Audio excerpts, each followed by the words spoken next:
Hôm When nay anh trông Miranda thật Cole đặc biệt. closed her office door that Tuesday afternoon, Ethan Ward thought he was being fired.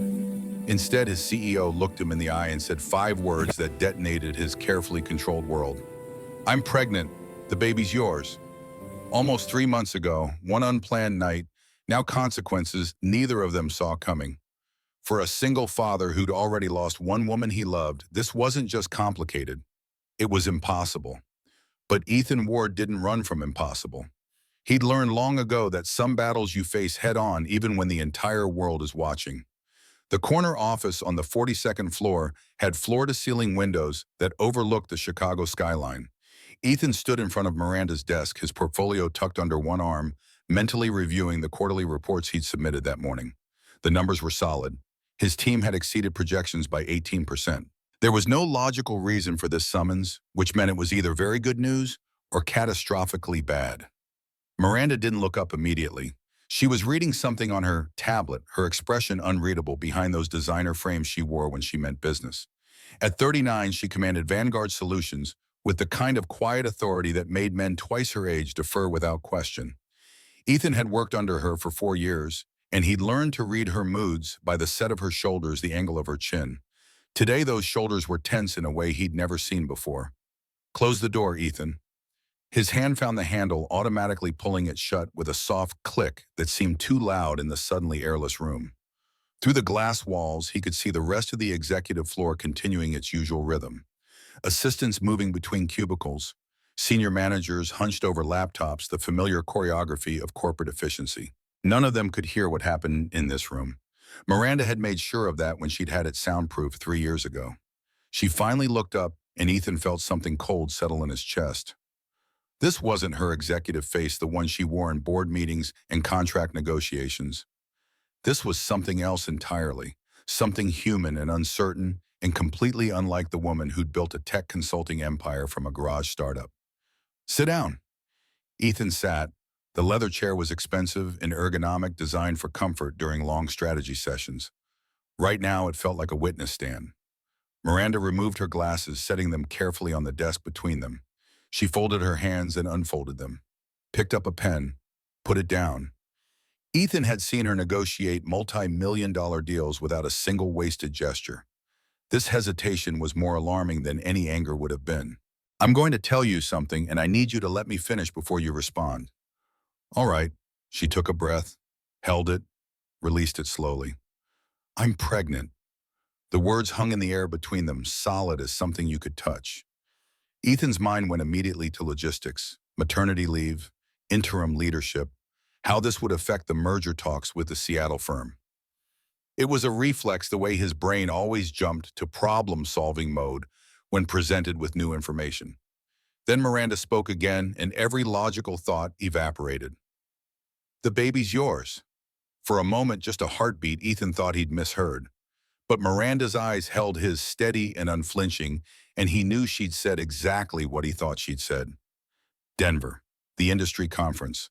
Almost 3 months ago, though, the timeline felt both impossibly distant and frighteningly close. The hotel bar, after the final panel, when they'd both been exhausted and honest, in a way they never were in the office. The conversation that had stretched past midnight, fueled by whiskey and the strange intimacy of being away from the roles they wore like armor. The kiss that had surprised them both. The walk to her room that had felt inevitable and terrifying and completely unlike anything Ethan had done since Diane died. They'd agreed the next morning over awkward coffee that it had been a mistake. Not because it wasn't good. It had been startlingly, dangerously good. But because they worked together. Because the power dynamic was impossible. Because they were both too old and too scarred to pretend casual meant anything other than complicated. They'd flown home on separate flights, returned to the office, never spoke of it again. Ethan had convinced himself it was a closed chapter, a moment of weakness that could be filed away and forgotten. Apparently, biology had other plans. How far along? His voice sounded strange to his own ears, too calm, like he was asking about a project deadline. 11 weeks. I found out 6 days ago. Miranda's hands were clasped so tightly on the desk that her knuckles had gone white. "I've been to 2 doctors. Both confirmed it. I wanted to be absolutely certain before I said anything." Ethan's mind raced through calculations. 11 weeks meant she was almost through the first trimester. The high-risk period, though he hated himself for thinking in those terms. This wasn't a liability to be managed. This was a child. His child. I need you to understand something. Miranda's voice was carefully controlled, each word chosen with precision. I'm not asking you for anything. Not money, not involvement, not even acknowledgement. I'm telling you because you deserve to know, but I don't expect anything to change. I'm fully prepared to handle this alone. The words sparked something hot in Ethan's chest. You think I'd walk away? I think you're a single father with a 7-year-old daughter and a career you've built through incredible discipline. Miranda's expression didn't change, but her voice softened slightly. I think this is probably the last thing you need in your life right now, and I wouldn't blame you for wanting to pretend this conversation never happened. Ethan stood abruptly, walked to the windows because he needed to move, needed to do something with the energy suddenly coursing through him. Below, the city stretched out in geometric precision, streets and buildings and lives intersecting in patterns that made sense from up here. Down there, in the actual mess of human existence, nothing was ever this clear. I lost my wife when Sophie was 6 months old. He didn't turn around. The facts came out flat the way they always did when he spoke about Diane. Breast cancer. She was diagnosed when Sophie was 3 months, dead before our daughter's first birthday. Emotion was a luxury he'd learned to lock away when it came to those memories. Do you know what I remember most from that time? Miranda didn't answer. Ethan turned to face her. I remember the look in Diane's eyes when she knew she was dying. Not fear for herself, fear that Sophie would grow up without a mother, fear that I'd have to do this alone. Her last coherent words to me were, "Don't let her forget me." He moved back to the chair but didn't sit. I've spent 6.5 years being both parents, learning to braid hair and pack lunches and explain why mommy can't come to the school play. Sophie has asked me exactly once why she doesn't have a mother like other kids. And I had to tell my 6-year-old daughter that sometimes people we love get sick and don't get better. His hands had curled into fists. He forced them open, forced his voice level. So no, Miranda, I'm not walking away. I don't care how complicated this is or how it looks or what it means for our careers. There's a child coming who's going to need a father, and I know exactly what happens when a kid grows up with only one parent because the other one isn't there. I won't let that happen. Not again. Not ever. The silence that followed was absolute. Miranda stared at him like he'd spoken a foreign language, like his response had been so far outside her expectations that she needed time to translate it. Ethan, you don't have to. Yes, I do. He sat down again, leaning forward. Tell me what you need. I don't need anything. That's not an answer. You're 11 weeks pregnant. Have you told anyone else? No, I wanted to tell you first. Miranda looked away. Thought I don't know what I thought, that you'd need time to process it, that maybe you'd want to discuss options. Options? The word tasted bitter. You mean termination. I mean that this is early enough that all possibilities are still on the table, and I wanted you to know that whatever decision gets made, it's not your burden to carry. Miranda's voice was steady, but Ethan could hear the strain underneath. I'm financially secure. I have excellent health insurance. I can provide for this child without disrupting your life. Ethan felt something crack in his chest. Do you want this baby? The question hung between them, naked and essential. Miranda's composure finally fractured. Her eyes went bright with something that might have been tears, though she didn't let them fall. I'm 39 years old. I've spent 20 years building a company. I've never wanted children, never saw them fitting into my life. I've been on birth control since I was 16. Never missed a pill. Never had a scare. She laughed, but there was no humor in it. Apparently, antibiotics can interfere with hormonal contraceptives. I had a sinus infection in Denver. Took a Z-Pack. Didn't think anything of it because, why would I? She trailed off, looking down at her hands. And now, Ethan prompted gently, and now I can't stop thinking about it. About this little cluster of cells that's going to become a person. A person who will have your eyes maybe, or my stubbornness. A person who didn't ask to exist, but exists anyway because two adults made a decision one night without considering all the variables. Miranda looked up at him. I don't know if I want this baby, Ethan. I know I should. I know the right answer is supposed to be clear. But I'm terrified and confused and completely out of my depth, and I hate feeling this way. Ethan understood that feeling. He lived it when Diane got diagnosed, when the doctors had laid out treatment options that all sounded like different flavors of hopeless. When he'd had to make decisions about his wife's body, her suffering, her final months, knowing that every choice might be the wrong one. You don't have to decide everything today, but I need you to hear me. Whatever you choose, you're not doing it alone. If you decide to continue this pregnancy I'm in, fully, completely, not as an obligation or a burden, but as a father who wants to be there. He paused. And if you decide you can't do this, I'll support that too. But I need to be part of the conversation. This isn't just happening to you. Miranda's laugh was shaky. You're taking this remarkably well. I'm not. Ethan ran a hand through his hair. I'm absolutely losing my mind. I just happen to be very good at compartmentalizing. Give me about 3 hours and I'll probably have a complete breakdown in my car. That's fair. Miranda returned the smile, tentative but genuine. I'm scheduling my first real appointment for next week. Ultrasound, full workup. Do you want to be there? Yes, the answer came without hesitation. Text me the details. I'll clear my schedule. They sat in silence for a moment, the weight of what they'd said settling around them like dust after an explosion. Through the glass walls, Ethan could see Garrett Thompson walking past with a stack of files, oblivious to the fact that two lives had just realigned. We should talk about work eventually, about how this affects our positions here. Later, Ethan stood. Right now, you need to process this, and I need to figure out how to tell my 7-year-old that she's going to be a big sister. Miranda's eyes widened. You're going to tell Sophie? She's my daughter. I don't keep things from her. Not the important stuff. Ethan moved toward the door, then paused with his hand on the handle. I learned with Diane that kids can handle a lot more truth than we think. It's the lies and the secrets that damage them. What if she hates me? What if she resents the baby? Sophie's the most empathetic person I know. She cried for a week when her goldfish died. Ethan looked back at Miranda. Give her some credit. And give yourself some too. You're stronger than you think. I run a Fortune 500 company, Ethan. I know I'm strong. That's not the kind Hôm nay anh strength trông I'm thật đặc talking biệt. about.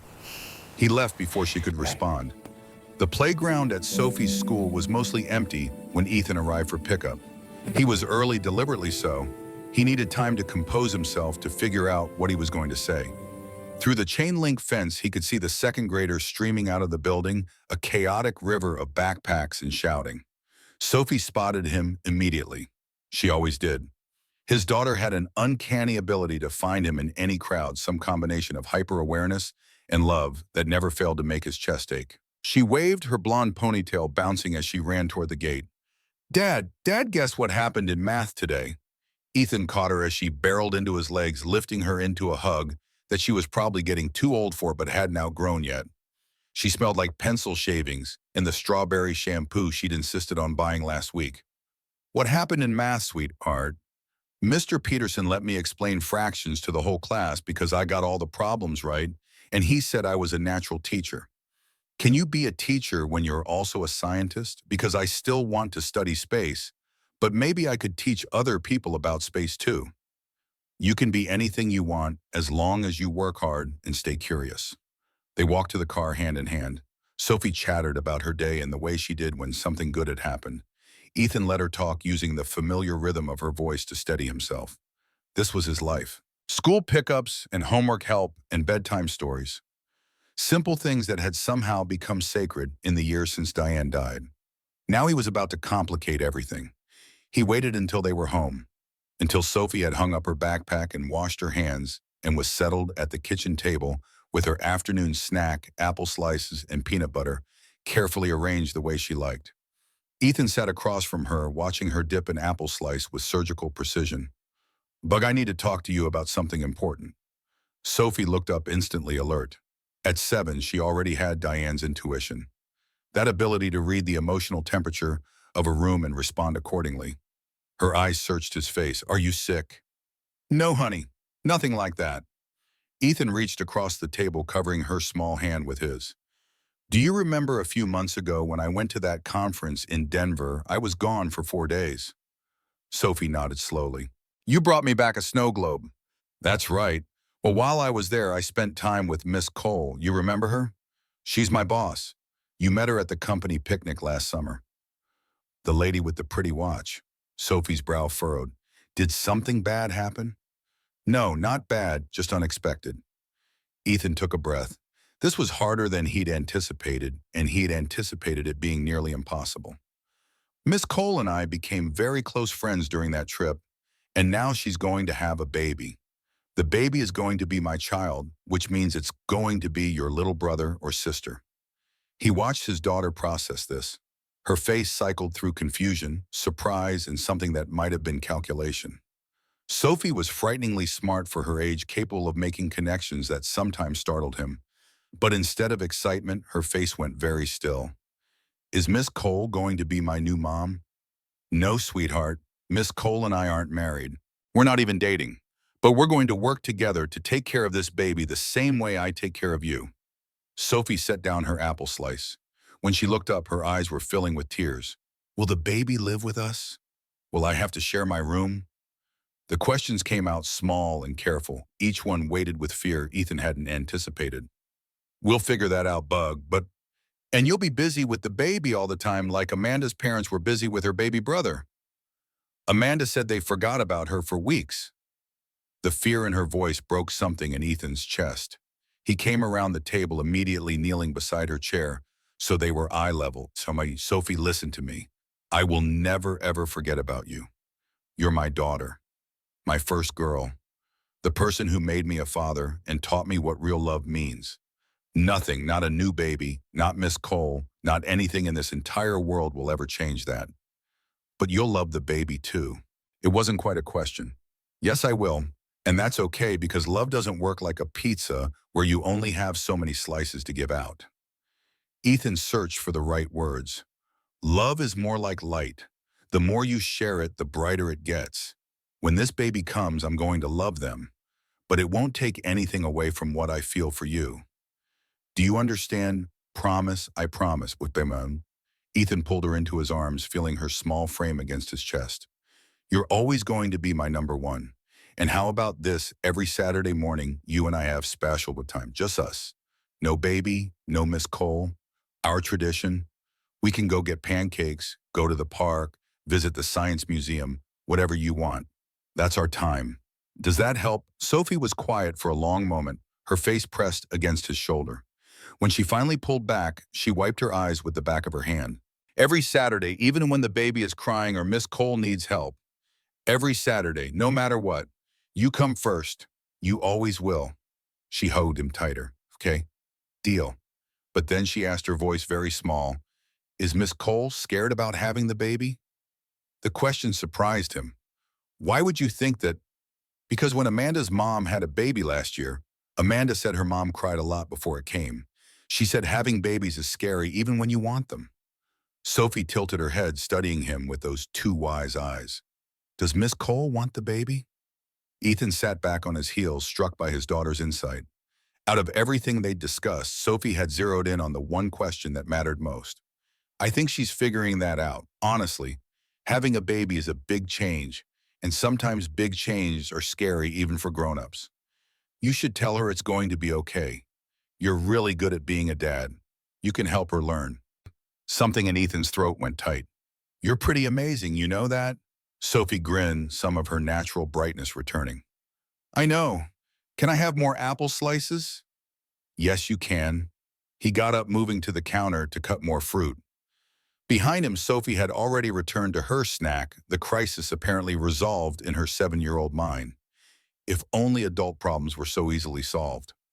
His phone buzzed in his pocket. A text from Miranda. Appointment scheduled for next Wednesday, 2 p.m. I'll send you the address. Ethan typed back quickly. I'll be there. Another buzz. Thank you for everything you said today. I didn't expect. She didn't finish the sentence. Ethan waited, but no follow-up came. He understood. There were things too complicated to put into words, feelings too new to articulate. They'd figure it out. They had to. That night after Sophie was asleep, Ethan stood in the doorway of her room, watching her breathe. She looked so small under her star-patterned comforter, her blonde hair spread across the pillow. She'd wanted to keep her nightlight on the one shaped like the moon that Diane had bought years ago. It cast soft shadows across the walls, familiar and comforting. 6.5 years of this. 6.5 years of being everything Sophie needed, of making every decision alone, of carrying the full weight of parenthood on his shoulders. He'd gotten good at it, better than he'd ever imagined possible when Diane died and left him drowning in grief and terror.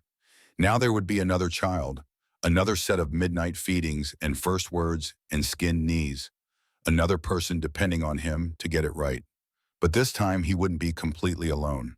Miranda would be there. And while they weren't together, while this wasn't the family structure he'd imagined when Diane was alive, and they'd talked about having more kids someday, it was something. A partnership built on honesty and mutual respect, and a shared commitment to doing right by this child they'd created. It would have to be enough. His phone buzzed again. Another text from Miranda. "I can't sleep. Keep thinking about everything." He stepped out into the hallway, closing Sophie's door quietly. "Me too. Did you tell Sophie?" "Yes." "How did she take it?" Ethan thought about his daughter's tears, her fear of being replaced, the way she'd asked if Miranda was scared. "She asked if you were scared." A long pause, then, "What did you say? That you're figuring things out, that big changes are scary for everyone." "I am scared. Terrified, actually." Miranda's honesty came through even in text form.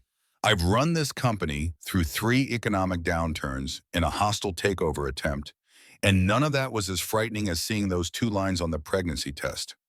Ethan sat down on the top step, phone in hand. "Fear means you understand what's at stake. That's not a bad thing. How are you so calm about this?" "I'm not calm. I'm just practiced at functioning while terrified. 6 years of single parenthood will do that." "I don't know how to be a mother, Ethan. I don't have the first clue." He thought about Diane, about how she'd been so naturally good with Sophie from the moment she was born. How she'd made it look effortless even when Ethan knew she was exhausted. Even when the cancer was eating her alive from the inside. But he also thought about himself. About those first terrible months after she died when he'd had to learn everything from scratch. How to soothe a crying infant at 3 in the morning. How to make bottles and change diapers and sing lullabies in his rough, off-key voice. How to be enough when he felt like nothing. Nobody knows how to be a parent until they are one. You learn, you make mistakes, you try again, and somehow the kid turns out okay. Sophie's more than okay. She's extraordinary. She's a good kid, takes after her mom. Another pause. "I'm glad you told her that she didn't hate the idea." She asked if she could help take care of the baby, said she'd teach them about space and fractions. "She's 7. She's 7 going on 30. Trust me, by the time this baby arrives, she'll have a whole curriculum planned out." He could almost hear Miranda's laugh through the screen. "I'm going to try to sleep. Thank you for today, for not running. I meant what I said. You're not alone in this. Good night, Ethan." "Good night." He sat there for a while longer, phone dark in his hand, listening to the quiet sounds of his house, the refrigerator humming downstairs, the old furnace clicking as it cycled, Sophie's soft breathing through her closed door. 7 months from now, maybe less, if the baby came early, all of this would change. His carefully constructed life. The routines he'd built to keep himself and Sophie stable. The balance he'd worked so hard to maintain. All of it would shift to accommodate this new person who didn't even exist yet in any tangible way. Ethan thought about Miranda's face in that office, about the fear underneath her composure. He thought about Sophie's question, "Is she scared?" Yeah, she was scared. So was he. But fear had never stopped him before. It hadn't stopped him when Diane got sick, when the doctors said there was nothing more they could do. It hadn't stopped him when he'd held his newborn daughter for the first time after her mother died, when he'd looked into those tiny, trusting eyes and promised to be enough for her. It wouldn't stop him now. The morning came too quickly, bringing with it the sharp reality that nothing had been a dream. Ethan moved through the routine on autopilot, making breakfast, checking homework, braiding hair that never quite looked as neat as when Diane had done it. Sophie chattered about her science project, something involving plants and sunlight, and Ethan nodded in the right places while his mind circled back to Miranda. He dropped Sophie at school, watched her run toward her friends with that effortless joy only children seem to possess, then sat in his car for a full minute before starting the engine. The drive to Vanguard Solutions took 32 minutes in morning traffic. 32 minutes to prepare himself for walking into that building and pretending everything was normal when his entire world had tilted sideways. Miranda's office was dark when he passed it. Her assistant Kelly looked up from her desk with a polite smile. "Mr. Ward, Ms. Cole called in this morning. Hôm She nay anh won't be trông in thật until đặc after biệt. lunch." Ethan felt something tighten in his chest. "Is she all right?" Kelly's expression flickered with curiosity. "She didn't say, just asked me to reschedule her morning meetings." "Thank you." Ethan continued to his office, closing the door behind him before pulling out his phone.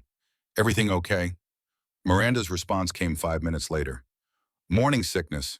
Apparently it doesn't just happen in the morning. I'll be in by 1. Do you need anything?" "Ginger tea and a time machine." Despite everything, Ethan smiled. "I can only get one of those at the store. I'll have Kelly stock your office with ginger tea." "You don't have to do that." "I know." He forwarded the request to Kelly without explanation, then forced himself to focus on work. The quarterly analysis wouldn't write itself, and he had a presentation to the board next week that needed to be flawless. By noon, he'd made a decision. The deli 3 blocks from Vanguard Solutions made the best chicken soup in Chicago. Ethan had discovered it during Sophie's bout with flu last winter, and the recipe had become his go-to comfort food. He ordered 2 containers, one plain, one with extra vegetables along with fresh bread and more ginger tea than one person could reasonably drink. He was back at his desk by 12:30, the food carefully packed in an insulated bag that he tucked under his desk. At 1:15, Kelly's voice came through the office intercom system with the announcement that Miss Cole had arrived. Ethan gave her 20 minutes to settle, then picked up the bag and headed down the hall. He knocked on Miranda's door despite it being open. She looked up from her computer, and even from across the room, he could see the exhaustion etched into her features. Her skin had a grayish cast. Her eyes were rimmed with red. She'd clearly tried to cover it with makeup, but the effort had only partially succeeded. "I brought lunch." Miranda's expression cycled through surprise, suspicion, and something that might have been gratitude. "You didn't have to do that." "I know. Can I come in?" She hesitated, then nodded. Ethan entered, closing the door behind him, set the bag on the small table by her window, unpacked the containers, methodically arranging them like a peace offering. "Chicken soup, plain broth if your stomach can't handle anything else, or vegetables if you're feeling ambitious. Bread, ginger tea, and saltines because my research this morning said they help with nausea." Miranda stared at the spread. "You researched morning sickness." "I researched everything. Morning sickness, prenatal nutrition, first trimester symptoms, warning signs that require immediate medical attention." Ethan pulled out a chair. "I might have gone overboard, but I needed to feel useful." "Ethan, you are not responsible for taking care of me." "I know that too." He sat down, meeting her eyes. "But I want to. Is that all right?" The question hung between them. Miranda looked away, first her fingers drumming against her desk in a nervous pattern he'd never seen from her before. "I threw up 6 times this morning, 6 times. I couldn't keep water down. I had to cancel a meeting with investors because I was afraid I'd vomit in the middle of their pitch." She laughed without humor. "This is going to be my life for the next 7 months. Longer if I count recovery time and breastfeeding and all the other things I know nothing about." Ethan pushed the plain broth toward her.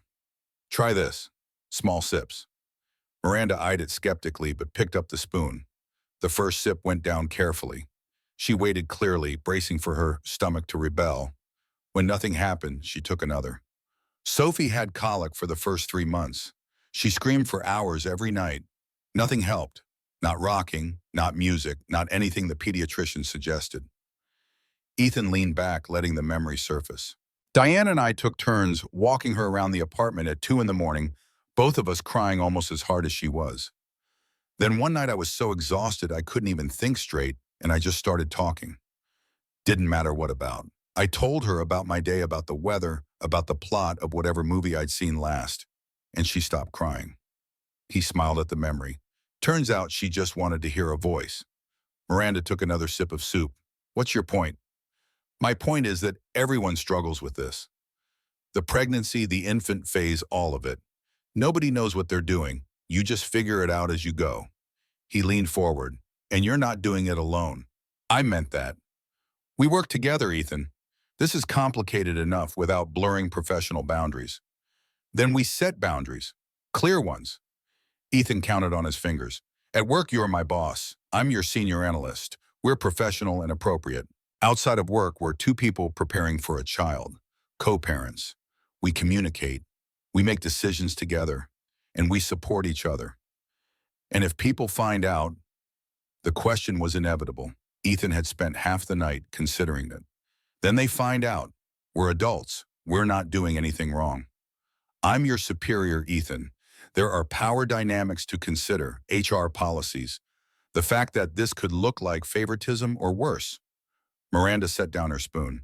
If this becomes public, it could damage both our careers, yours especially. Ethan had considered all of this. I've survived worse than office gossip. This isn't gossip. This is a potential scandal. Miranda's voice took on the crisp, analytical tone she used in board meetings. The CEO sleeping with a subordinate, getting pregnant, continuing to work together while expecting a child. The optics are terrible. The board will have questions. Competitors will use it against us. And you'll be the one who takes the bigger hit because that's how these things work. Ethan had considered all of this. So what's your solution? We hide it? Pretend nothing happened? I don't know. I don't have a solution.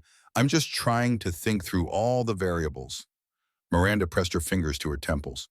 Stop thinking and eat your soup. She looked at him startled.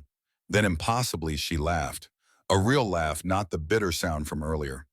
You're very bossy for someone who reports to me. Only about food and prenatal care. Everything else you're in charge. Miranda picked up her spoon again, and they sat in companionable silence while she worked through the broth. Ethan watched the color slowly return to her face, the tension in her shoulders ease slightly. When she reached for the bread, he felt a small surge of victory. Better, better, this is good soup. Deli on Fifth Street, I'll write down the name. Miranda tore off a piece of bread, chewing thoughtfully. You really did research, didn't you? The morning sickness remedies. I have a 7-year-old. Research is my default response to uncertainty. Ethan pulled out his phone, scrolling to the notes he'd compiled. Ginger helps with nausea. Small, frequent meals are better than large ones. Avoid strong smells. Stay hydrated, even if you can't keep food down.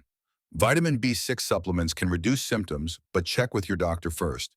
And if you're throwing up more than 3 times a day or can't keep liquids down, you need to call your OB because severe morning sickness can lead to dehydration. Miranda stared at him. You made a list. I made several lists. This is just the morning sickness one. He scrolled further. I also have lists for prenatal vitamins, first trimester exercises, warning signs of complications, and recommended baby gear, though that last one might be premature. Ethan, why are you doing this? The question came out quiet, almost vulnerable. He looked up from his phone. Because you asked if I wanted to be involved, and I said yes, this is what involvement looks like. But we're not together. We're not building a relationship. We're building something. Maybe not a romance, but something. A partnership, a team, whatever you want to call it. Ethan set down his phone. Sophie asked me last night if you were scared, and I realized that scared people shouldn't have to be alone. So I'm showing up. That's all this is. Miranda's eyes were bright again, but this time she didn't look away. I've spent 20 years being self-sufficient. I built this company from nothing. I've never needed anyone to take care of me. I know, but needing and accepting are different things. Ethan stood gathering the empty containers. I'm not trying to take over or fix you or treat you like you're fragile. I'm just offering support. You can take it or leave it, and if you leave it, I'll respect that, but I'll keep offering. He was at the door when Miranda spoke again. Ethan, thank you for the soup and the lists and for not treating this like it's only my problem to solve. He turned back. It's not your problem. It's our situation. There's a difference. The rest of the week passed in a blur of work and preparation. Ethan found himself researching pregnancy at 39, understanding the risks, trying to be ready for complications. He told Marcus, his brother-in-law, who'd become his closest confidant after Diane died. Marcus had listened without judgment, offered practical help with Sophie, and reminded Ethan that he wasn't facing this alone. Wednesday arrived with the weight of a deadline. Ethan had blocked his entire afternoon telling his team he had an important personal matter to attend to. He met Miranda in the lobby of the medical building, both of them awkward in a way they never were at the office. "You came." Surprise colored her voice. "I said I would." They rode the elevator to the third floor in silence. The waiting room was painted in soft blues and greens, clearly designed to be calming. Other women sat in various stages of pregnancy, some alone, some with partners, one with what looked like her entire extended family. Ethan and Miranda checked in at the desk, then found seats in the corner. "I've never been this nervous before a meeting," Miranda admitted quietly. Ethan reached over and took her hand. The gesture surprised them both, but he didn't pull away. "It's going to be fine." "You don't know that?" "No, but I believe it anyway." When the nurse called Miranda's name, she stood, then looked at Ethan questioningly. He stood too. Together, they followed the nurse down a hallway lined with educational posters about fetal development and breastfeeding. The exam room was small but efficient. The nurse took Miranda's vitals, asked a series of questions about her medical history, then smiled at them both. "Dr. Patel will be right in. Congratulations, by the way." After she left, Miranda changed into a hospital gown while Ethan studied the fetal development chart on the wall with intense focus. At 11 weeks, the baby was about the size of a fig, had fingers and toes, could swallow and yawn. "You can turn around." Miranda was sitting on the exam table, the gown making her look smaller somehow, more vulnerable than he'd ever seen her. Dr. Patel knocked before entering, a woman in her 50s with kind eyes and an efficient manner. She shook both their hands, then pulled up a rolling stool. "So, first pregnancy at 39. You're in good health. No major medical concerns. Your initial blood work looks excellent. How are you feeling?" "Nauseous, exhausted, emotional. All completely normal. The first trimester is usually the hardest in terms of symptoms." Dr. Patel glanced at Ethan. "And you're the father?" "Yes." "Good. Partner support makes a tremendous difference. Let's take a look at this baby, shall we?" The ultrasound machine looked like something from a science fiction movie. Dr. Patel squeezed gel onto Miranda's abdomen, then pressed the wand against her skin. The screen flickered to life, showing shapes and shadows that Ethan couldn't immediately interpret. Then Dr. Patel adjusted something, and there it was. A tiny figure curled in on itself, a flickering spot that the doctor identified as the heartbeat. Arms and legs beginning to take shape, a head that looked disproportionately large. "There's your baby," Dr. Patel measured, her voice warm. "Measuring right on track for 11 weeks. Heartbeat is strong and steady at 162 beats per minute. Everything looks exactly as it should." Ethan couldn't breathe. He'd seen the ultrasounds before, dozens of them, during Diane's pregnancy with Sophie. But this was different. This was his child. This impossible microscopic person who'd been created by accident Hôm nay and anh was trông thật now đặc biệt. undeniably real. Miranda's hand found his and squeezed hard. "Would you like to hear the heartbeat?" Dr. Patel asked. Miranda nodded, unable to speak. Suddenly, the room filled with sound, rapid whooshing like horses galloping, fast and strong and insistent. Proof of life. Ethan felt his throat close up. Beside him, Miranda made a sound that was half laugh, half sob. "That's our baby." Her whisper was reverent. "That's our baby." Ethan confirmed, his voice rough. Dr. Patel let them listen for a long moment before adjusting the wand to take measurements. She printed out several images, handing them to Miranda with a smile. "I'm moving your due date slightly based on the measurements. July 23rd, but babies come when they want to come, so anywhere from mid-July to early August is normal." She made notes on her tablet. "I want to see you back in 4 weeks for your next checkup. In the meantime, keep taking your prenatal vitamins, rest when you can, and call if you experience any bleeding, severe cramping, or persistent vomiting." After the appointment, they stood in the parking garage, neither quite ready to leave. Miranda clutched the ultrasound pictures like sacred texts. "I wasn't sure until just now if I wanted this, if I could do this." Her voice was quiet. But I heard the heartbeat and everything else just stopped mattering. All the logistics and the fear and the questions. None of it was as important as that sound. Ethan understood exactly what she meant. You're going to be a mother. We're going to be parents. Both of us. Miranda looked up at him. I need to stop thinking of this as my problem and start thinking of it as our situation. Like you said, that's progress.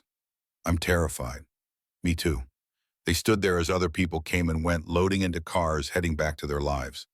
Finally, Miranda spoke again. Would you want to come over tonight, not for anything romantic, just to talk about the baby, about what comes next? I don't want to be alone with this right now.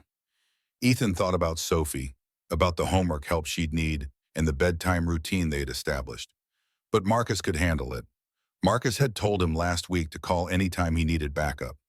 I'd like that. I need to arrange childcare, but I can be there by 7. Bring Sophie if you want. I should probably get to know her better if we're going to be in each other's lives. The invitation surprised him. Are you sure? No, but I think we're past the point of only doing things we're sure about. Sophie was predictably excited about the unexpected outing. She changed clothes 3 times, finally settling on her favorite purple dress with the stars on it. In the car, she peppered Ethan with questions. Does Miss Cole have a big house? Does she have a book? Can she cook? What if she doesn't like me? She doesn't have a dis. I don't know about her cooking, and she's going to love you because everyone loves you. Ethan glanced at his daughter in the rearview mirror. Remember, she's going to be part of our lives now. We want her to feel comfortable. I'll be nice. Extra nice, super nice. Miranda's apartment was in a high-rise overlooking the lake. All modern lines and expensive furniture. She greeted them at the door in jeans and a sweater, the most casual Ethan had ever seen her. Her eyes went to Sophie immediately. You must be Sophie. I've heard wonderful things about you. Sophie stepped forward with the confidence of someone who'd never met a stranger. Dad says you're having a baby, and it's going to be my brother or sister. I'm going to teach them about space. Miranda blinked then smiled. I'd like that. Come in, both of you. The apartment was exactly what Ethan expected, immaculate, sophisticated, with floor-to-ceiling windows that offered a stunning view of the city. It was also completely unprepared for children. Everything was white, or glass, or both. Sophie gravitated immediately to the windows. You can see everything from up here. Dad, look, there's Navy Pier. I see it, bug. Miranda moved to the kitchen, pulling out drinks with the careful hospitality of someone who didn't entertain often. I have juice boxes. I wasn't sure what 7-year-olds drink.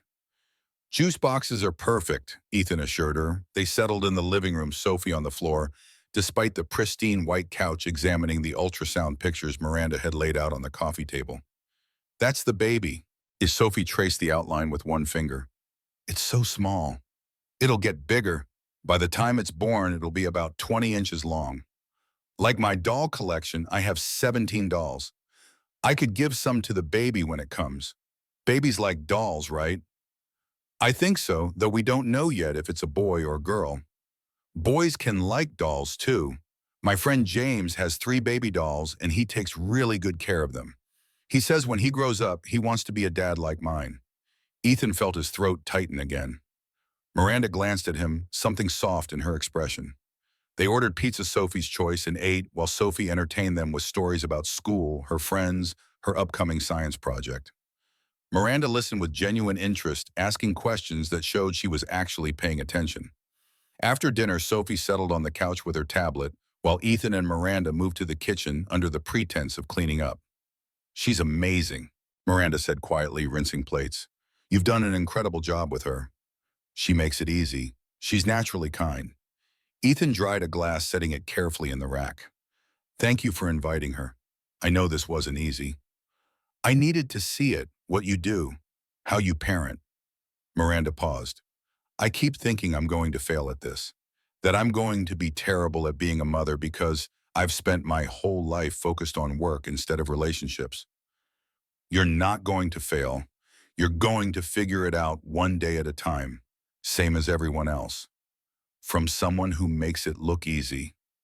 I don't make it look easy, I fake it convincingly. There's a difference, Ridiki. They finished cleaning in companionable silence. When they returned to the living room, Sophie was yawning, her head drooping toward the couch cushion.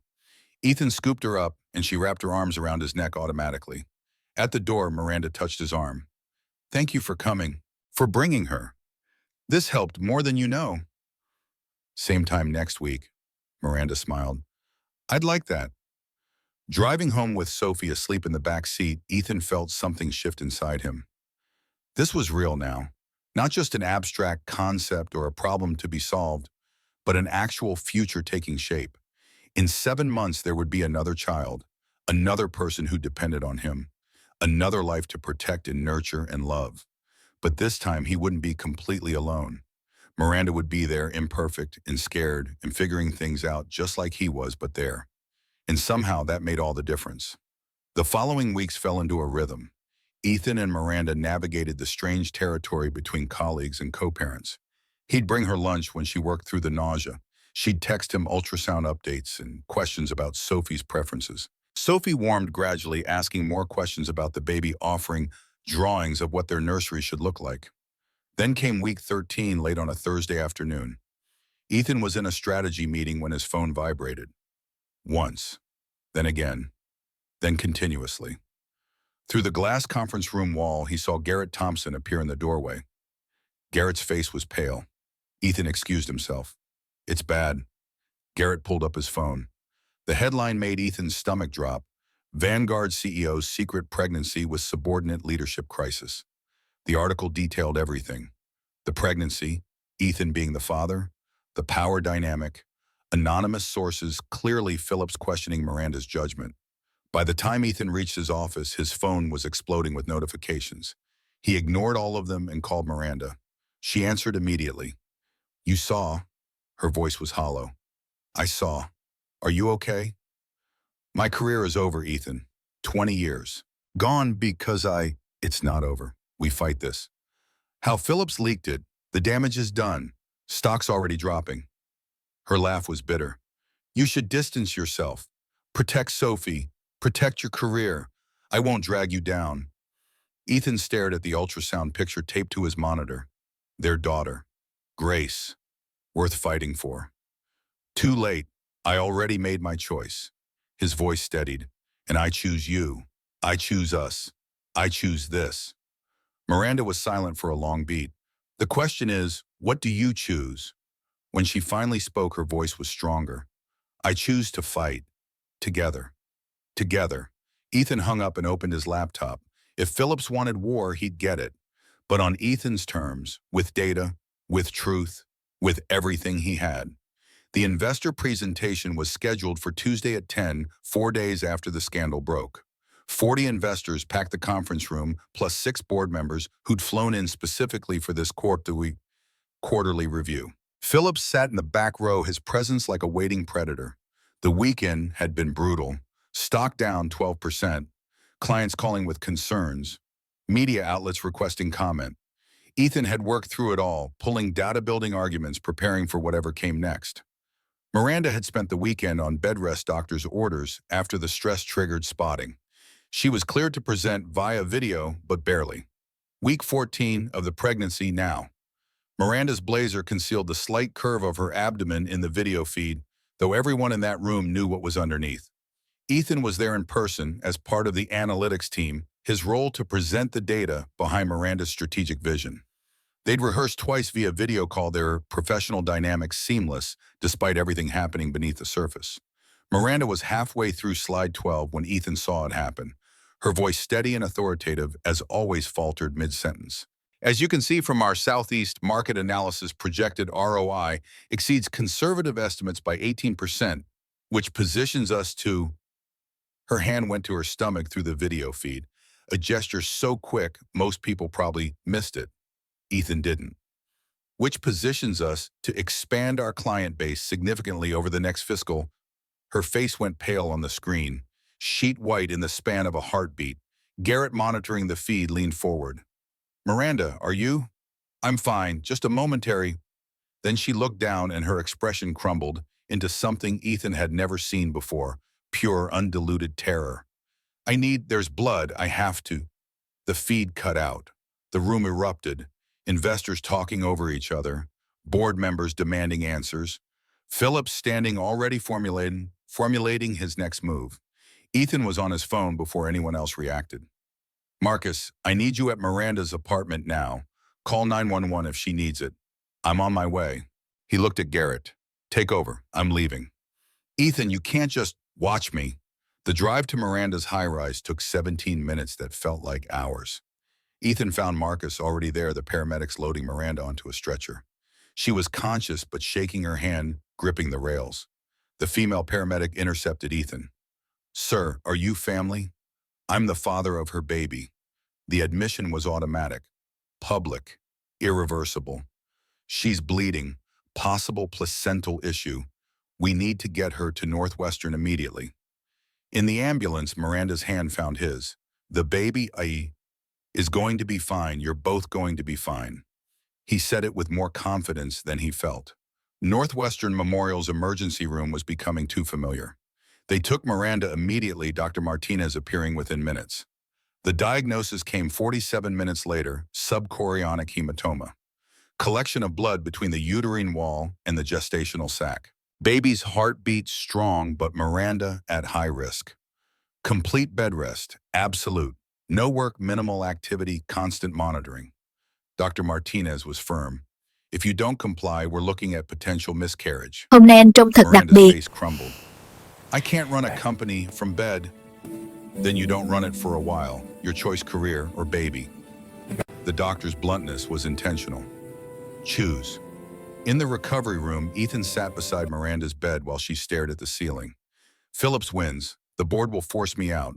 Everything I built, we'll figure it out. How I can't be CEO from bed rest. Can't fight the board. Can't do anything except lie here and hope our daughter doesn't die. The bitterness in her voice cut deep. Ethan took her hand. Then that's what you do. Lie here. Protect Grace. Let me handle everything else. You can't fight my battles. Watch me. Over the next 48 hours, Ethan became a man on a mission. He worked from the hospital during the day, Miranda's apartment at night, coordinated with Garrett on the transition plan, called in every favor he had. Marcus handled Sophie, who took the news with surprising maturity. Is Ms. Cole going to be okay? Is the baby? They're both going to be fine, but Ms. Cole needs to rest. Like when you had the flu, remember? Sometimes bodies need time to heal. Can I make her a card? She'd love that bug. When Miranda was discharged with strict bed rest orders, Ethan moved her back to her apartment and set up what he called the command center. Laptop within reach, phones charged, files organized, everything she might need during her 2-hour daily work limit. This is going to drive me crazy. Miranda watched him work. Just sitting here. Then we find ways to make it bearable. He adjusted pillows. Books, movies work in small doses. Sophie's already planning daily card deliveries. You don't have to do this. I know, but I'm going to anyway. The first week of bed rest was brutal. Miranda fought every restriction, tried to sneak extra work time, pushed back against every boundary, until Ethan found her crying on day 3. I hate this, feeling helpless, watching everything I built fall apart. It's not falling apart. He sat beside her. Garrett's handling operations. The team's executing flawlessly. Your systems work, Miranda. Let them. Phillips called an emergency board meeting for next week. Wants to discuss interim leadership. Her voice broke. He's going to take my company. Over my dead body. The board meeting happened via video call. Miranda from bed, Garrett from the office, Ethan hovering just off camera. Phillips wasted no time. Clearly, Ms. Cole's condition prevents effective leadership. I propose interim CEO. Garrett countered with the transition plan, company performance data, proof that operations continued smoothly. But Phillips wasn't deterred. Beyond operational concerns, this situation raises questions about judgment. Getting pregnant by a subordinate suggests unprofessionalism that concerns me.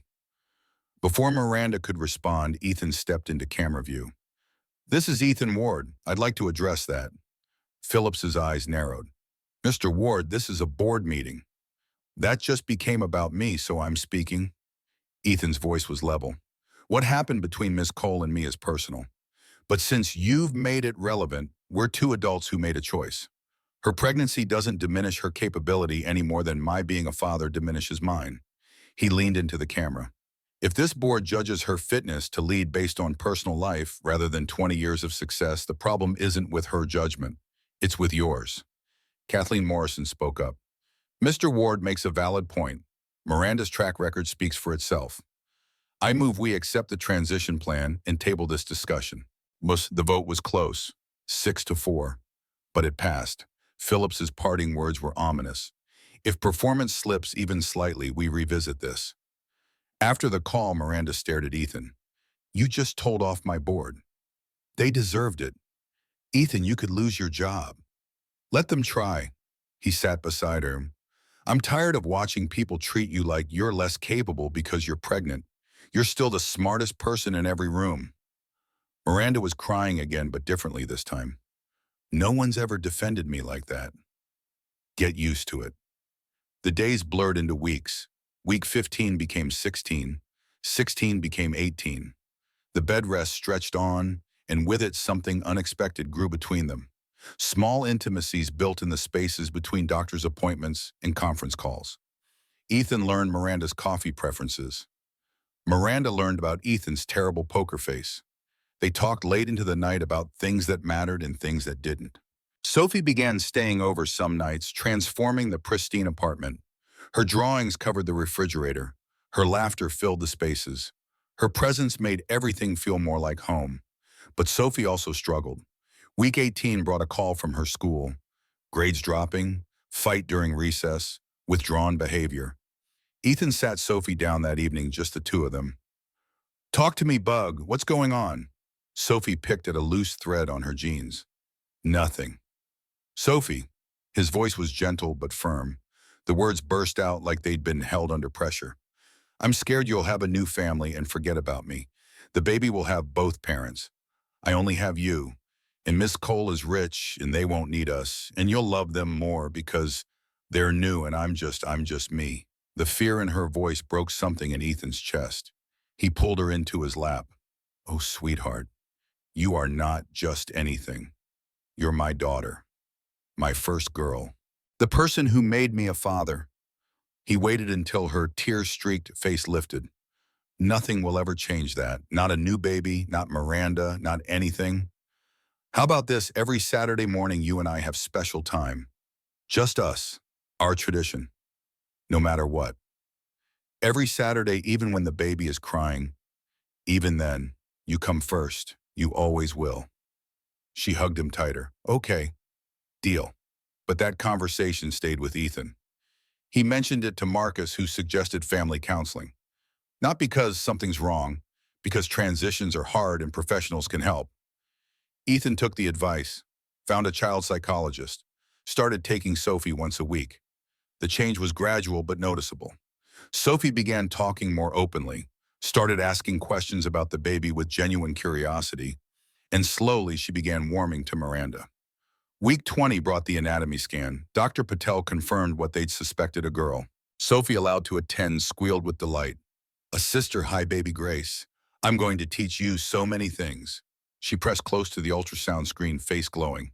Ethan and Miranda watched their daughters, one born, one unborn, and something passed between them. His hand found hers. Neither pulled away. After the appointment, sitting in Ethan's car, Grace Julia Coleward, that's really her name, Miranda's hand rested on her belly.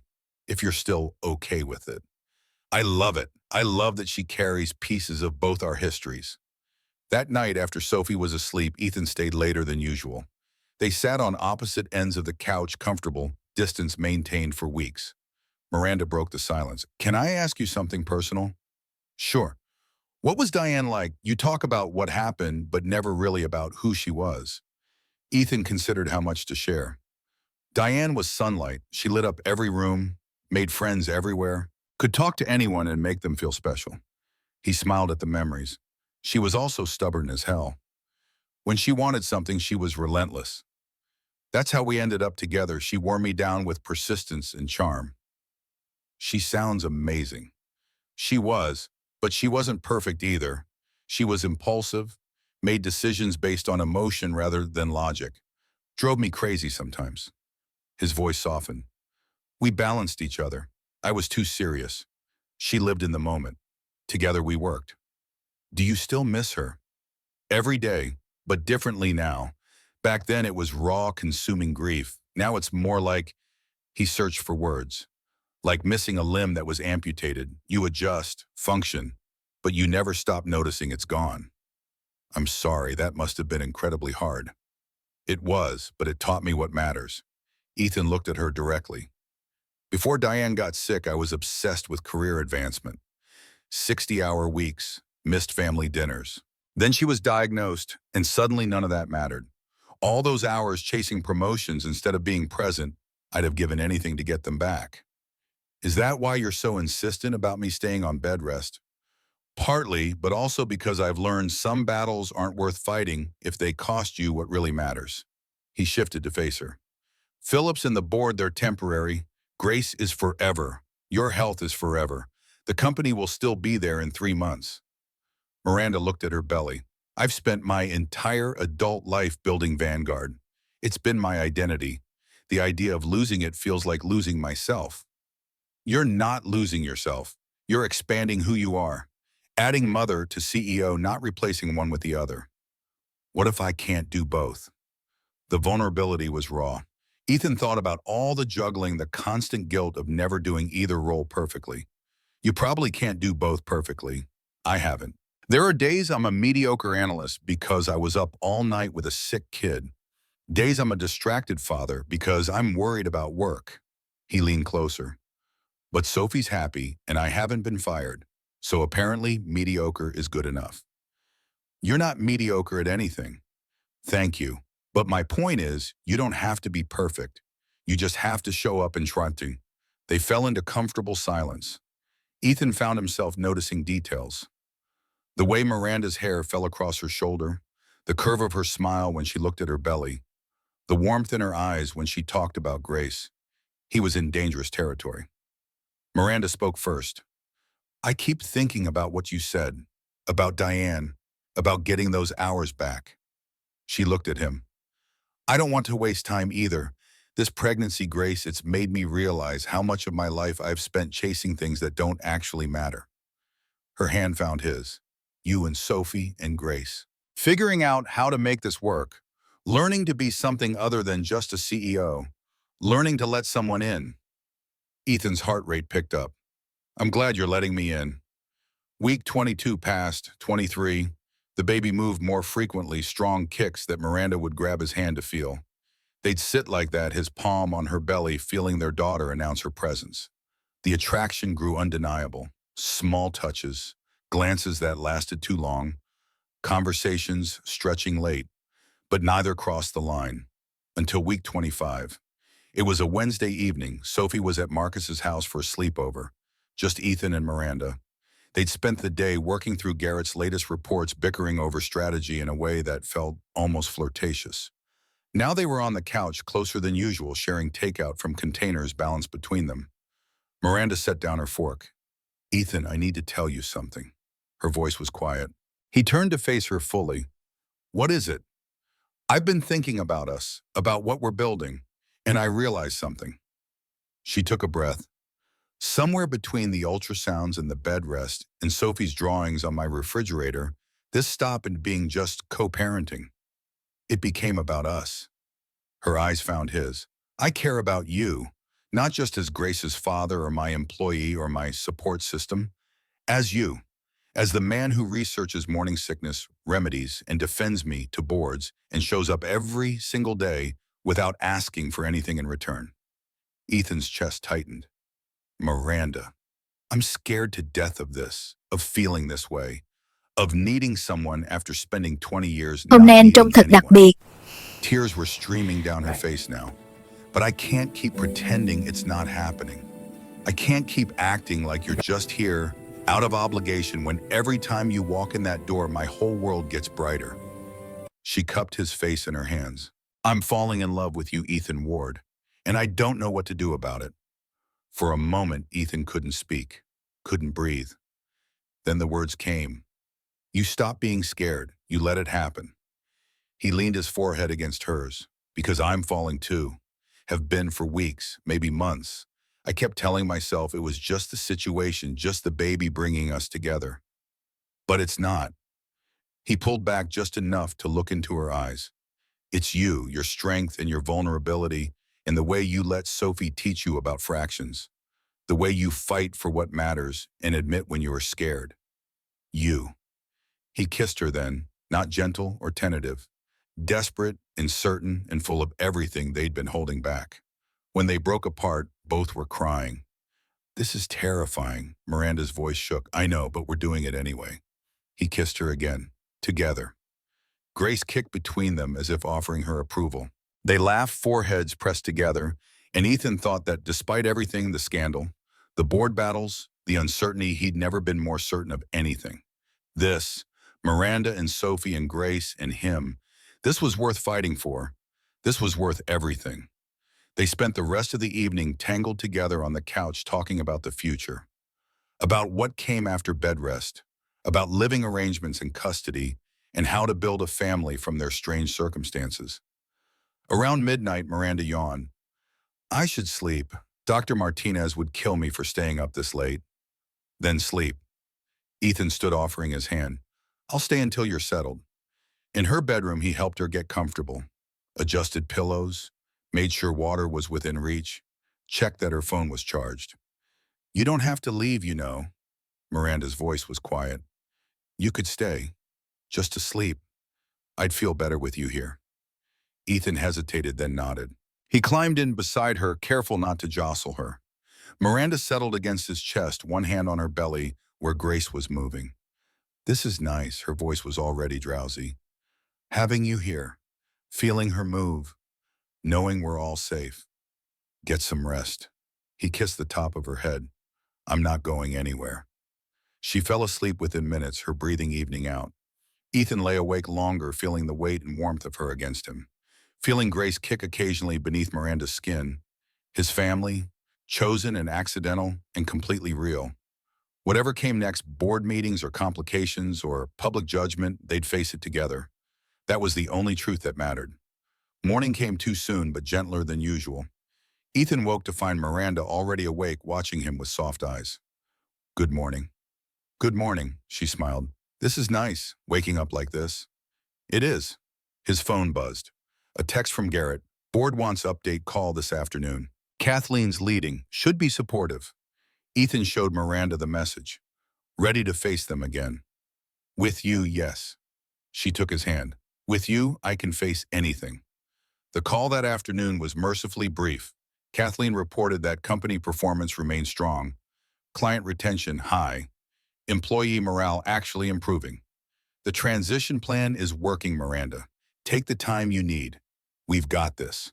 Phillips was notably absent. Rumor had it he'd already been approached by another firm, his departure imminent. After the call, Miranda looked almost peaceful. Maybe this is going to be okay. Maybe we can actually do this. We can. Ethan pulled her close. We are. And for the first time since that Tuesday afternoon in her office, Miranda believed him. The next board meeting was scheduled for the following week, but this time Kathleen Morrison called it not Phillips. The video conference convened at 9 a.m. 8 board members on screen, Miranda from her bed, Garrett from the office, Ethan just off camera. Kathleen opened with crisp efficiency. This meeting was called to address Phillips's recent actions and finalize Miranda's medical leave plan. Miranda, you have the floor. Miranda straightened against her pillows, transformation complete. Vulnerable woman replaced by the CEO who'd built an empire. Thank you, Kathleen. I want to address this situation directly. Her voice carried authority earned through 2 decades. Yes, I'm pregnant. Yes, I'm on medical bed rest. Yes, this has required significant operational adjustments. These are facts. She paused. What's also fact, company performance is up 3% during my leave. Employee retention up 5%. Client satisfaction at record highs. Our transition plan functions exactly as designed because I built systems that work. Before Phillips could interrupt, Garrett spoke. I have evidence relevant to this discussion. He shared his screen. The Business Insider article that broke this story used phrasing identical to Phillips's emails from 3 weeks prior. Text analysis confirms he was the anonymous source. He leaked confidential medical information to force a leadership change. The board erupted. Kathleen called for order. Phillips, do you deny being the source? Long pause. Phillips's jaw worked. I was acting in the company's best interest. You violated ethics and privacy law. Kathleen's words were steel. I'm calling for 2 votes. First, does Miranda Cole retain this board's confidence? 8 in favor. Only Phillips and 1 ally opposed. Second, given Phillips's breach, I move for his immediate removal. 7 in favor. Motion carries. Richard, you're done. Security will escort you from any Vanguard property immediately. Phillips stood furious, but his screen went dark as Garrett cut his connection. Kathleen continued. Miranda, take the time you need. We're behind you. This meeting is adjourned. The screens went dark. Miranda sat frozen. We did it. You did it. Ethan moved into view. Led from bed and still won. We won, she corrected. Couldn't have done it without you, Garrett. Kathleen. That's what teams do. The following weeks brought unexpected support. Emails from employees. Client calls reaffirming contracts. A letter from local business owners organized by Marcus with hundreds of signatures supporting Miranda. The stock recovered within 10 days. But the real victory came quieter. In Sophie reading her textbook aloud to Miranda. In Ethan cooking dinner in Miranda's kitchen. In Grace kicking and all 3 feeling it together. Week 26 became week 28. Week 30. The pregnancy advanced, Miranda's body changing. The bed rest continued, though Dr. Patel allowed slightly more movement as the hematoma healed. Sophie's therapy was working. She'd stopped acting out, started bringing home drawings of their family, stick figure dad, stick figure, Sophie stick figure Miranda with round belly, tiny stick figure, baby labeled Grace. Ethan found Miranda crying over one of those drawings. What's wrong? Awesome, Mom. Nothing's wrong. Sophie drew me as family. Not Miss Cole or the baby's mom. Family. You are family. Have been for a while. When did that happen? She gestured around the apartment that had become their shared space. One day at a time. One choice to show up, then another until showing up became who we are. He took her hand. I love you. I know we said it before, but I need you to hear it again. I love you. I love you too. Week 33 arrived with autumn settling over Chicago. They were planning, discussing custody living arrangements, building frameworks for their future. Then week 34 hit. Tuesday evening, Sophie doing homework, Ethan cooking pasta, Miranda reading a report. Normal. Domestic. Safe. Miranda's sharp gasp cut through the quiet. Something feels different. Fluid gush soaking the couch. Sophie's eyes went wide. Bug, get the hospital bag. Now. Ethan's voice stayed calm despite the adrenaline. Miranda, can you stand? Too early. Ethan, she's not supposed to come yet.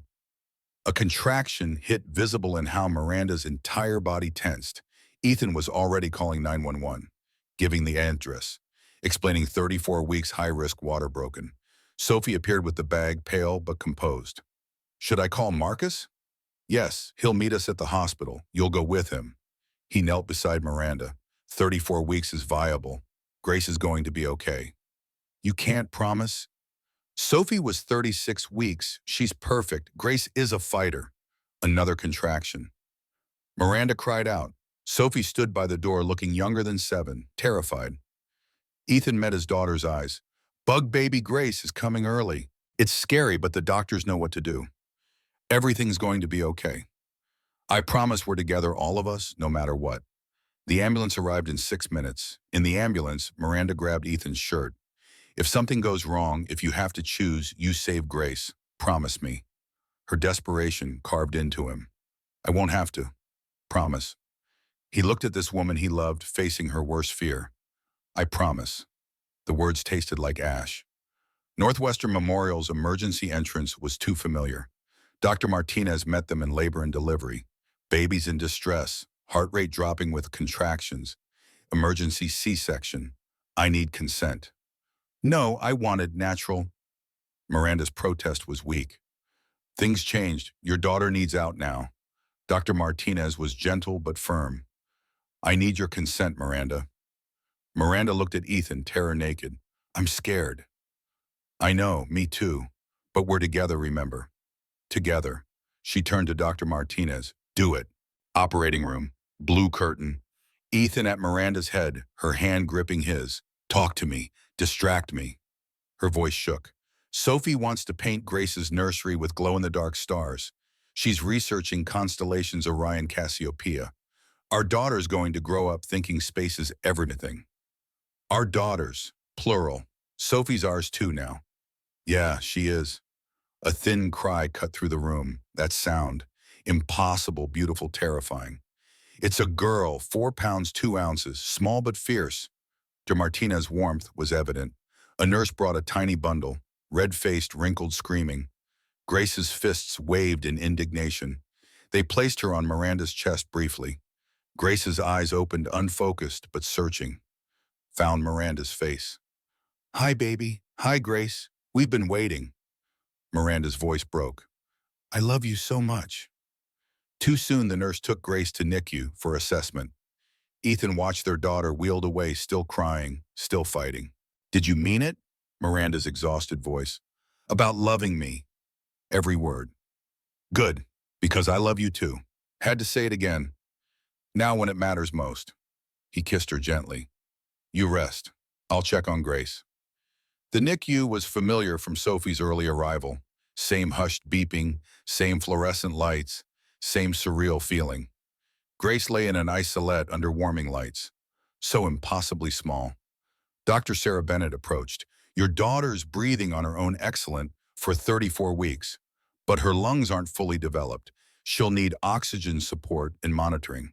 Next 72 hours are critical. Can I touch her? Absolutely. Ethan reached through the portholes. His finger stroked Grace's tiny hand. She was warm skin, almost translucent. Her fingers curled around his. Hello, baby girl. I'm your dad. You gave us quite a scare. His voice cracked. But you're here. You're real. And we're not going anywhere. Marcus arrived with Sophie, who pressed against the NICU glass. She's so tiny. She'll get bigger, just needs time. Sophie's hand found his. Is she going to be okay? Better answer this time. Doctors say she's doing really well for being early, breathing on her own, heart strong, just needs to grow. Can I talk to her?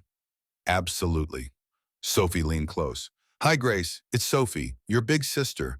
I know you're in a spaceship bed, but it's keeping you safe until you're big enough. Her voice was gentle. I brought you a picture. Orion, you're a constellation. When you're bigger, I'll teach you everything. She pressed a drawing against the glass stars connected with careful lines. Ethan smiled despite everything. They were going to be okay. Eventually. Miranda was moved to recovery, then a regular room. The C-section had gone smoothly. She'd be hospitalized 3 days. Ethan shuttled between Miranda's room and NICU. Marcus took Sophie home. First night was long. Grace's oxygen dropped twice. Ethan stood by her isolette hand through the porthole praying. Morning brought better news. Oxygen levels stabilized. First bottle 1/2 ounce, but it stayed down. Weight holding. Dr. Bennett was cautiously optimistic. Better than expected. If this continues, we'll reduce oxygen tomorrow. Week 1 in NICU established rhythm. Ethan and Miranda took shifts. Mornings together by Grace's isolette. Afternoons, Miranda rested while Ethan worked remotely. Evenings, Sophie visited, reading through the glass. Grace grew. 4 pounds, 2 ounces became 4.6, then 4.11. Week 2 brought first holding, skin to skin. Miranda in a rocking chair, Grace against her chest, both crying. She's so warm, so perfect. She is. Ethan captured the moment. Week 3, Grace off oxygen, breathing room air, taking full bottles, maintaining temperature without warming lights. Dr. Bennett smiled. If she continues, discharge in a few days. 4 days later, 26 days after her dramatic entrance, Grace was cleared for home. Car ride was excruciating. Every bump catastrophic. Every car too close. Miranda in backhand on Grace's chest, feeling her breathe. Sophie had decorated with welcome home signs. First night home was chaos. Grace cried constantly, overstimulated. Miranda struggled with Brownie's feeding gun. Ethan walked the apartment at 2 a.m. Grace screaming, singing off key. Sophie appeared, rubbing sleep away. Is Grace okay? Just adjusting bug, back to sleep. I can help. The offer made his chest ache. Right now, what helps is you getting rest for school. She nodded, worried. Ethan made a mental note, extra Sophie time this weekend. By week 2 home, they found rhythm. Ethan took nights, Miranda took days, evening handoffs passing Grace like precious cargo. But 2 households became untenable. We need to talk about living arrangements. Miranda brought it up during an exhausting evening. This shuttling isn't working. Grace needs consistency. I agree, but where your place is bigger, my house is Sophie's home. We can't ask her to give that up. But we can't keep living like this. Miranda's frustration bled through. Grace wailed. She's hungry again. I just fed her. Growth spurt. They moved around each other, well practiced, but still stirruping on toes. Later, after Grace settled, what if we combined households move in together? Ethan proposed carefully. Official. You mean live together, really together? Miranda's voice was unreadable. Is that what you want? I want practical. What works best for everyone? That's not an answer. Do you want to live with me? The question hung heavy. Ethan thought about waking to Miranda, coming home to her, building life intentionally. Yeah, I do, but only if you want it, and if Sophie's comfortable. We ask her, together. Next morning over breakfast, will I have to change schools? Sophie's first concern, no bug, we'd stay in our neighborhood. Probably our house since it has more bedrooms. She processed. Would Miranda live with us all the time? Yes. Can I still have Saturdays with just you? Absolutely, that doesn't change. And can Grace sleep in my room sometimes when she's bigger? Miranda smiled. I think Grace would love that. Okay then. Sophie returned to cereal like she'd decided lunch not their family's future. Kids made hard things simple by refusing to see them as hard. They moved Miranda in over 2 weeks. Her furniture looked strange in the lived-in space, but they made it work. Grace turned 2 months, then 3, started sleeping longer, began real smiles that lit her whole face. Sophie took big sister seriously. That's the ceiling fan, Grace. It spins. And that's Daddy making coffee, smells gross. And that's your mom, my mom too, I guess, working. And the casual my mom too made both adults freeze. Miranda looked up, eyes shining. Did you just... Is that okay that I call you mom sometimes? Sophie's voice went small. I know my real mom is dead, but you're here and you love Dad and Grace, and it feels like your mom too. Miranda pulled Sophie into a hug. It's more than okay. I'd be honored. Ethan watched his daughters and felt something fundamental settle.